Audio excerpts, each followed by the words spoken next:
by Ricardo Lee and Raymond Lee, produced by Star Cinema. Ang istorya ay tungkol kay Josie, sa ina na nagtatrabaho sa Hong Kong bilang isang domestic helper.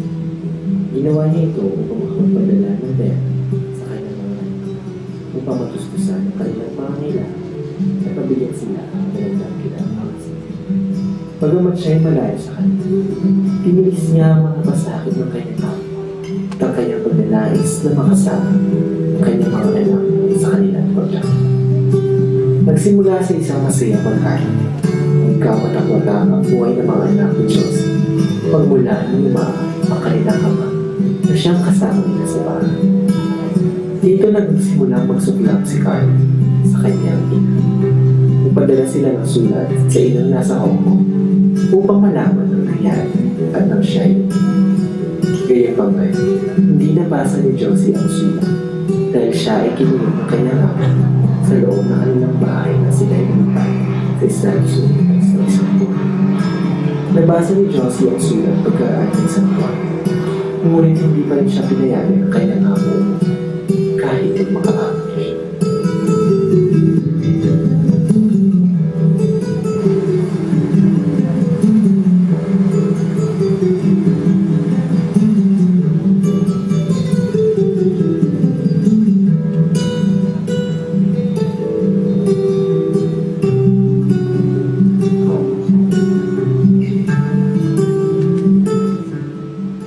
Masaya ang kanyang pagbalik pagkaraan ng 6 na taong pangungulila. Gayunpaman, naharap niya ang matabang na pagsalubong ng mga anak. Ninais ni Josie na makuha ang simpatya ng mga anak sa pamamagitan ng mga pasalubong. Nawala ang scholarship ni Michael na siya pa namang pinakamatalino sa kanyang mga anak.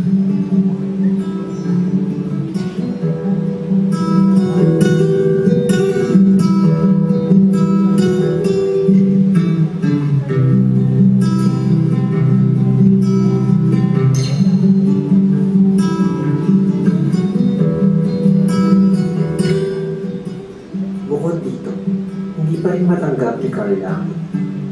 Sa pagdaan ng panahon, unti-unti nakita ni Josie ang mga bisyo at karanasan ni Carla.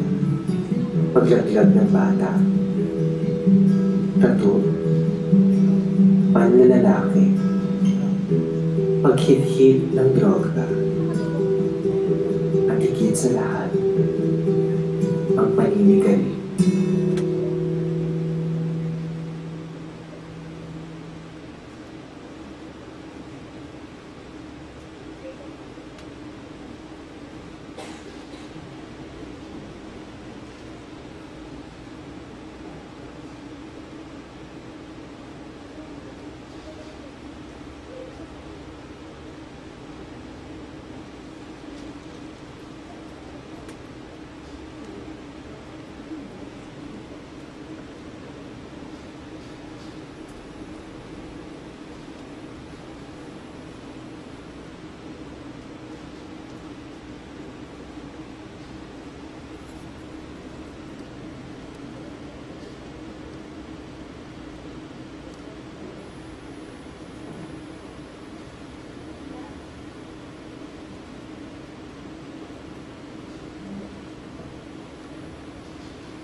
Puro na lang pakagyan ang tira mo sa akin. Diretsahin mo nga ako, Carla.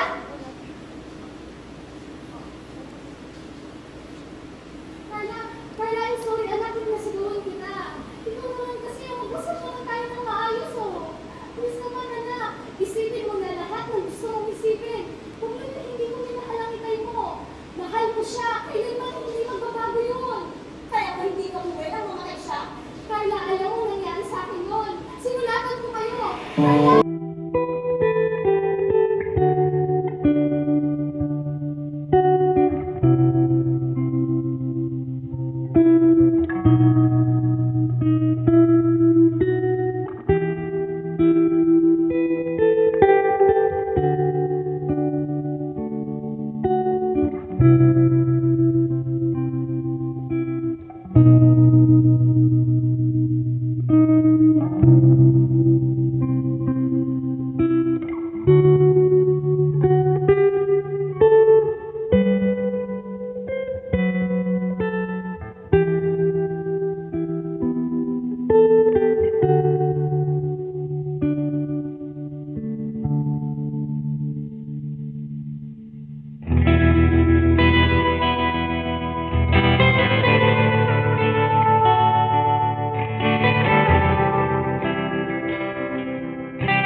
ano?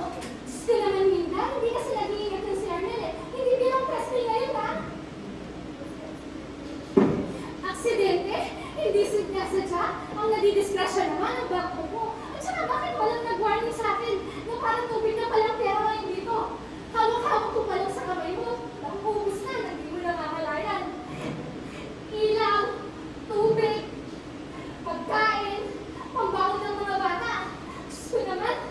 Tapos, ngayon, doble pang babayaran sa... Okay yan. Kaya ng 3,000. Sabihin mo kay Arnel, mag-ingat siya sa pagmamaneho at hindi lumalaki ang gastos.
Pang-apat, pang-lima, pang-anim.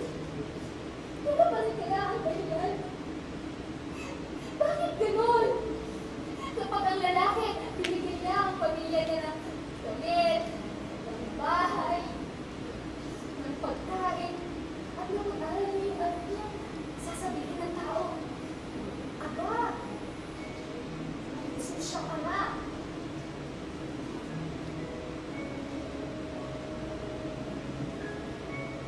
Pero bakit ganon? Bakit ang babae, dahil binigay niya na lahat ng yun? Sa mga anak niya, kasama na yung puso! Ano naman niya?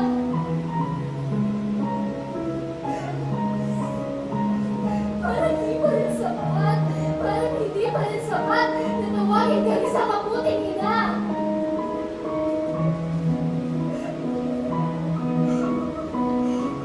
Sana pwede natin sabihin na tama na. Tama na. Hanggang siya na lang. Hanggang siya na lang yung pagiging nanay ko. Kasi kahit nanay ka, okay. Praying ako, Diyos. Ako, kahit sa kong beses pagpupulong sa pader, hindi pa rin sasagot ang mga tanong na yan. Basta alam ko, hindi natin kasalanan kung bakit kailangan pa natin umalis dito. Kung bakit kailangan natin iwan ang mga pamilya natin. Para lang kumita ng pera. Aba bakit? Pwede mo nakakitaan ba tayo mga Pinoy dito? Ipagpapakaalin pa ba tayo sa ibang bansa? Ewan ko ba, Narma? Minsan, gusto kong sumuko. Pero susuko ako pag yung mga anak ko. Mas mahal ko sila kaysa sa sarili ko. Diyos, lahat ng problema mo may solusyon. Lahat ng yan, maaaris mo rin yan.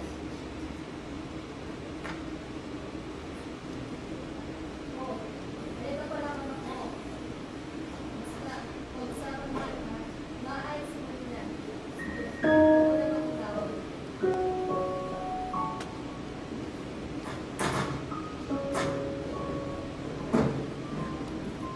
Kaya saan ka magaling? Pwede ba? Huwag ka nga sa Hongko. Siguro nga anak, mas mabuting dun muna ako. Oo ka. Doon ka na lang. Kapag, hindi mo naman kami na inaakala mo ko. Tsaka, ano ba kailan mo? Hindi mo nga alam na nabuntis ako. Bakit hindi ko sinabi sa akin nabuntis ka? Ang hindi ko sabihin, bakit hindi mo sinulat? Huwag ka naman, no? Eh, ikaw na nga mismo nagsabi, di ba? Huwag ako susulat kung wala magandang balita. Hindi naman yun ang ibig ko sabihin. Yan ang ibig ko sabihin. Na ang ibig ko sabihin, gusto ko lang na makita kayo na maliligaya habang wala ako rito. Na ang gusto ko lang malaman na maliligaya kayo habang nandoon ako. Mabawasan man lang yung nararamdaman ko maghihirap ang buhay doon. Mahirap. Eh, magpapalit-palit ka doon. Kasi yun na, para sa amin. Para may mahusay at maganda ang buhay namin. O ngayon nandito ka, magiging ba kami? Maganda ba ang buhay namin, ha? Tignan mo naman ang bunga ng sakripisyo nyo. Puro lang kwenta ang buhay namin. Carla, Carla, alam mo hindi totoo yan. Talaga? Bakit? Gaano ba kami kakilala? Si Mike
Dahil nagtinis kong hindi kainin.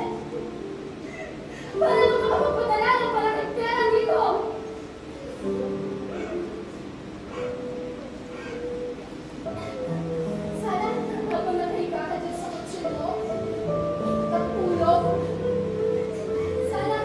isip mo na ilang taon ko tiniis. Ang matulog din mag-isa.